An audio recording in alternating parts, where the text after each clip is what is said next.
There are boats that leave a small harbor on the southern tip of Africa every morning the weather allows. They have been going out for 30 years. The people on them photograph fins. A dorsal fin works like a fingerprint. Between 2007 and 2011 alone, they built a file of 1,682 of them, which is how we know the exact season it emptied. 4 months, 5 bodies. By the third, a biologist is on a beach with a scalpel, opening an animal that nothing is supposed to be able to open. By the end of it, 7 shark sightings a day had become none. And somewhere in the middle of this, something happens that has no explanation. Not a weak explanation. None. Everything here is documented behavior and published research. I've put it onto one clock, and I'm not going to tidy up the parts that don't resolve. This is Gian GSB AAI, and Gansby is where we found out the great white shark is not the top of anything. Put your headphones on for this one, because almost none of it was watched. It was reconstructed from bodies, from silence, and from one photograph nobody looked at properly for 6 years. Picture a channel of water 200 meters across, 650 feet.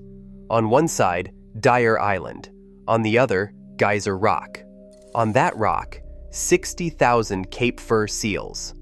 The channel between them is called Shark Alley, and that name is not marketing. The seals have to cross it. The sharks know they have to cross it. For as long as anyone counted, this was the densest gathering of great white sharks on the planet.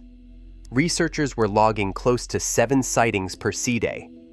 Not 7 sharks. 7 encounters every working day with an animal most people will never see once. And here is what makes this place different from every other arena in nature.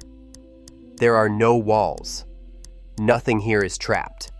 Nothing has to stay.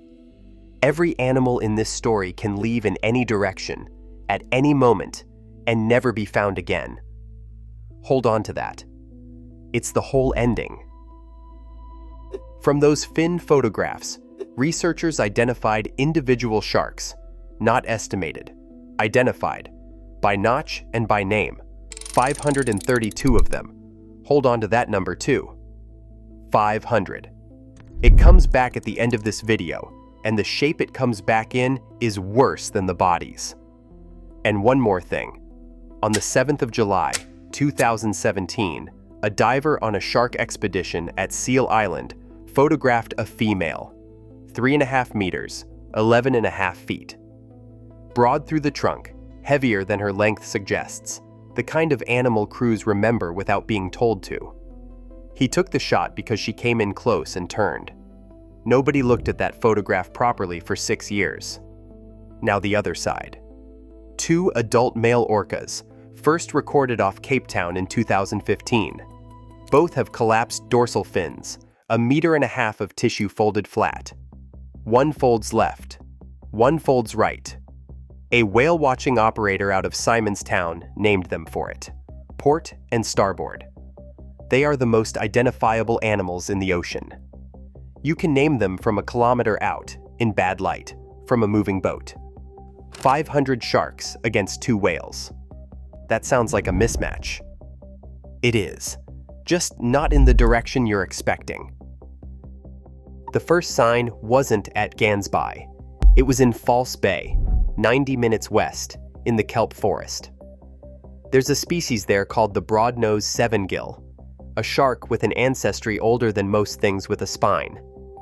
They gathered in that kelp in one of the few places on Earth you could reliably find them. Then bodies started coming ashore, opened at the shoulder, livers gone, everything else untouched. The aggregation site was abandoned. Here's the part people get wrong about orcas. They are not indiscriminate. They're the opposite. Populations specialize so narrowly that some eat only salmon and would starve beside a seal. So the seven gills weren't a feeding frenzy. They were a preference. And 90 minutes east, 500 larger animals had no idea a preference was being refined. February 2017. A white shark came ashore at Gansby. Intact. No tear at the pectoral girdle. Liver still in place. Nobody could say the word out loud. It was likely. It wasn't confirmed. Which meant the paper trail starts one body late. Then May. 2 more inside a fortnight. 3.6 meters and 4.2. Both opened at the pectoral girdle. Both emptied of the liver. Both carrying rake marks, the parallel scratches orca teeth leave in skin. That was the confirmation. Confirmation of what had already happened. Nobody yet understood what was about to. This is the part that changes how you think about the ocean. An orca takes hold of a pectoral fin. Then it turns the shark over. A shark held upside down enters something called tonic immobility. The muscles go slack. The animal stops responding. Nobody knows why it exists. Every shark has it. It cannot be trained out. The most efficient predator in the sea has an off switch, and something worked out where it is. Then a tear at the pectoral girdle, the shoulder, and the liver is drawn out through the opening. Under 2 minutes, start to finish. Now, why the liver and nothing else? A shark has no swim bladder. It floats on oil. The liver is the buoyancy organ, up to 1/3 of total body weight and dense with lipid. An adult male orca's energy requirement for an entire day is roughly the liver of one white shark weighing 428 kilos. One organ. One day.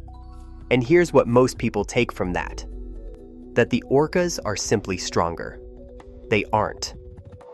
A 4-meter white shark is not overpowered by anything. What killed her wasn't force. It was a technique.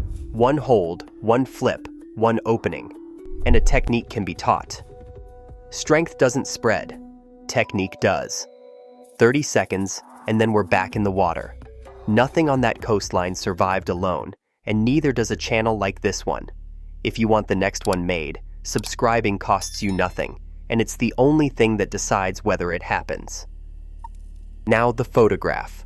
6 years after it was taken, a shark researcher went back through old expedition images and stopped on one, the broad female, 3.5 meters. Down her left flank, a set of parallel scars, rake marks, orca teeth. The analysis was published in 2023, and it is the first record of its kind anywhere in the world. A living great white photographed swimming, wearing the marks of an attack she had survived. The angle suggests she was seized from above. The force behind it was significant, and it didn't work. She is the only one. Out of every carcass, every necropsy, every emptied body on every beach, one animal that was taken hold of and did not end up on the sand. She went back into that bay carrying proof it could be survived. For about 6 weeks, that was the last word. Then the sea gave the rest of it back. A male on Franz Kral Beach, 3.5 meters, missing pieces from each flank, missing the liver, missing the heart. And then the largest of them, 4.9 meters, 16 feet, a mature female, and the biggest animal to come ashore in the whole sequence. Opened at the shoulder, emptied. 5 and 4 months, and the 5 were never the count. They were the ones the current put on a beach where somebody was walking. Everything else sank. So the proof she carried back into that bay was worth nothing. Surviving it once didn't make it survivable. Everything up to here was reconstructed from bodies. On the 18th of June, 2023, off Mossel Bay, a drone was in the AIR. A juvenile white shark, 2.5 meters. Starboard came in alone, no pod, no partner. He took the left pectoral fin and drove forward. Then again, then again. The whole thing took under 2 minutes.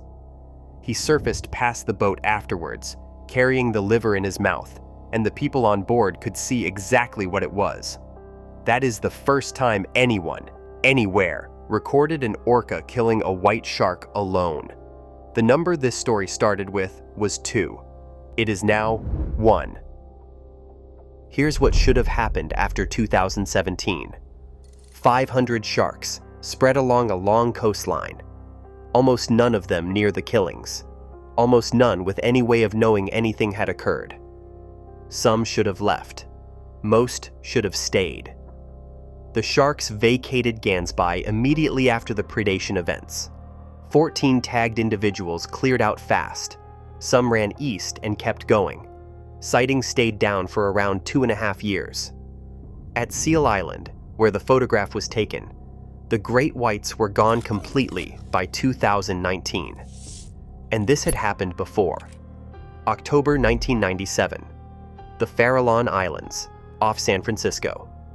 Biologists watched 2 orcas kill a white shark and take its liver, the first time it was ever documented. About 100 great whites gathered at that island every autumn. Every one of them left, not gradually. They abandoned an entire feeding season, and shark predation on seals there fell by 95%. Now here's the thing nobody can explain. That water is murky. Sharks have been recorded clearing out while the orcas were still well beyond anything they could see or hear. A white shark is not a social animal.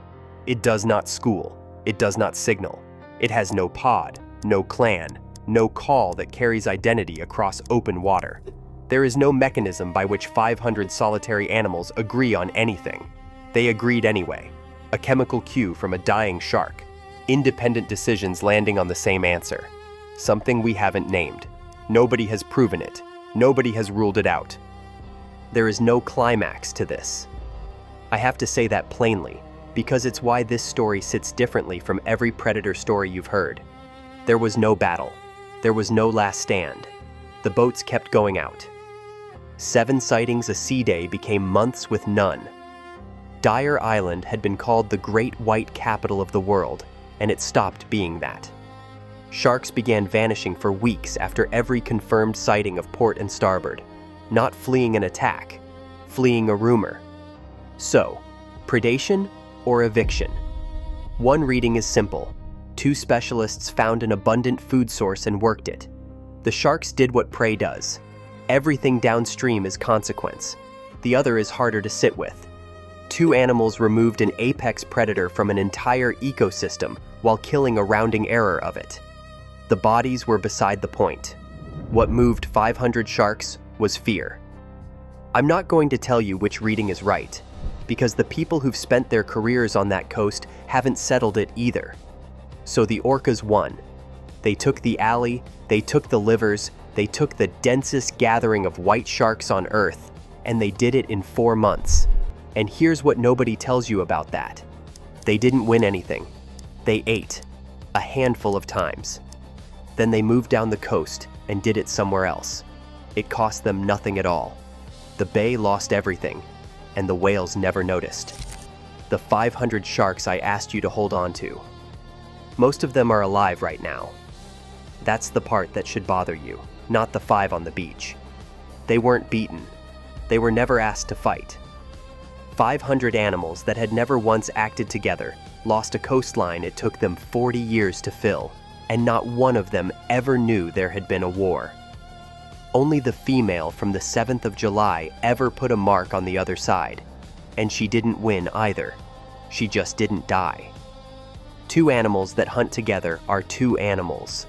500 that never do are 500 separate ones. And I told you at the start that this place has no walls. That was never protection. That was the exit. Every one of those sharks could leave, so every one of them did, alone, in a different direction, deciding the same thing at the same hour for reasons none of them could have shared. And it isn't finished.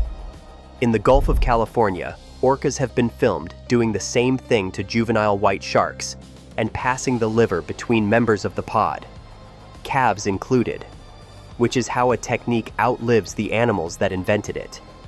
The great white is still the apex predator of that ocean. It always was. Apex was never the same word as safe, and the departure is still sitting there, unanswered. Did something reach them through the water?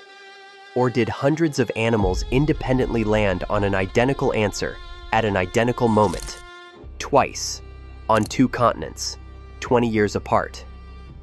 The research may never close it, but the crews who work that coast will tell you the same thing off the record, and not one of them will publish it. The sharks knew before the first body. If you got this far, do one thing. Comment one word. Orcas or sharks. Not who won, who belongs there.